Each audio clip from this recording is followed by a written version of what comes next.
मुस्लिम मुल्कों ने मोदी सरकार को हिंदुस्तान में हो रहे मुसलमानों पर जुल्म के लिए नसीहत दे दी है। OIC organisation of Islamic cooperation, जो कि सरकारी ऑर्गेनाइजेशन है जहां 57 मुस्लिम देश शामिल है, उन्होंने लंबी चौड़ी पोस्ट लिखकर मोदी सरकार की वाट लगा दी। मोदी सरकार की गंदी राजनीति को एक्सपोज कर दिया।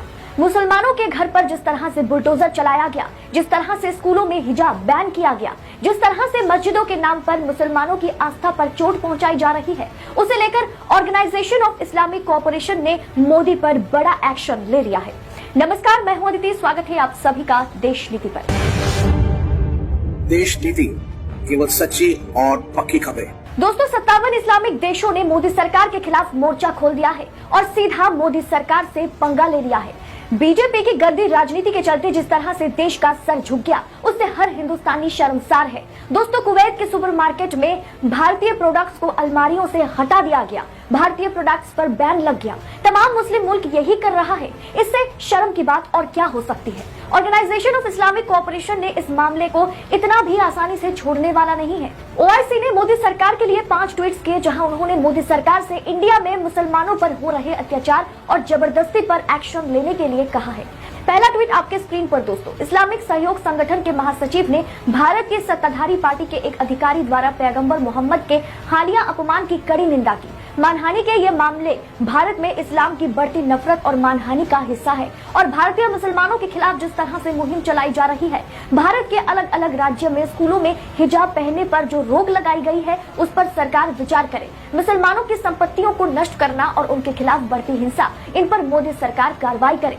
OIC भारतीय अधिकारियों से मानहानि की इन घटनाओं और महान पैगंबर और इस्लाम के अपमान को निर्णायक रूप से संबंधित करने और मुसलमानों के खिलाफ हिंसा को भड़काने वालों से जवाबदेही का आह्वान करता है। भारतीय अधिकारियों से भारत में मुसलमानों की सुरक्षा और भलाई सुनिश्चित करने और उनके अधिकारों के साथ साथ धार्मिक और सांस्कृतिक पहचान, गरिमा और मस्जिदों की रक्षा करने का भी आह्वान करता है। जनरल सचिवालय, अंतर्राष्ट्रीय समुदाय, विशेष रूप से यूनाइटेड नेशन और ह्यूमन राइट्स काउंसिल भी भारतीय मुसलमानों का ध्यान रखे, भारतीय मुसलमानों पर ध्यान रखे, उन पर नजर बना के रखे। ये एक नहीं, दो नहीं, 57 देशों ने आज मोदी सरकार के खिलाफ आवाज उठाई है। तो वहीं बीजेपी सांसद सुब्रमण्यम स्वामी ने भी मोदी सरकार की पोल खोल के रख दी। कहा कि चीन, रूस, अमेरिका से मोदी ने बेइज्जती तो करवा ली और अब हमने छोटे से कतार के सामने साष्टांग दंडवत कर दिया है। देखिए दोस्तों, स्वामी ने अपने ट्वीट में मोदी के लिए क्या कुछ कहा आपकी स्क्रीन पर। स्वामी ने सिलसिलेवार तरीके से कई ट्वीट्स किए। कहा कि मोदी सरकार के 8 वर्षों के दौरान भारत माता को शर्म से सिर झुकाना पड़ा, क्योंकि हम लद्दाख पर चीनियों के सामने रंगते रहे, रूसियों के सामने घुटने टेकते रहे, क्वाड के सामने, अमेरिकियों के सामने झुकते रहे। अब हमने छोटे से कतार के सामने साष्टांग दंडवत कर दिया है। यह हमारी विदेश नीति की कमियां हैं। एक अन्य ट्वीट में स्वामी ने कतार के साथ भारत के आर्थिक संबंधों को लेकर भी हमला बोला।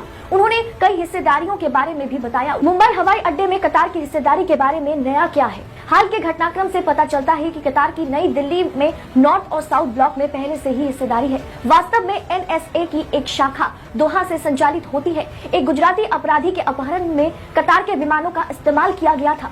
हमारी मेनस्ट्रीम मीडिया भले ही इन मुद्दों पर आंखें बंद कर ले, लेकिन विदेशी मीडिया, चाहे न्यूयॉर्क टाइम्स हो, वॉशिंगटन पोस्ट हो, अल जजीरा हो, लगातार हिंदुस्तानी मुसलमानों के साथ बीजेपी सरकार और भाजपाई गुंडे क्या कुछ करते हैं, उसकी रिपोर्टिंग लगातार ये तमाम विदेशी मीडिया करती रही। और आज भाजपा प्रवक्ता ही भाजपा और मोदी के लिए गले का कांटा बन गए हैं। लेकिन अब इन चाटुकारों को कौन समझाए कि जर्मनी या जापान में ढोल नगाड़े के साथ नाचने लगे तो कोई विश्व गुरु नहीं बन जाता।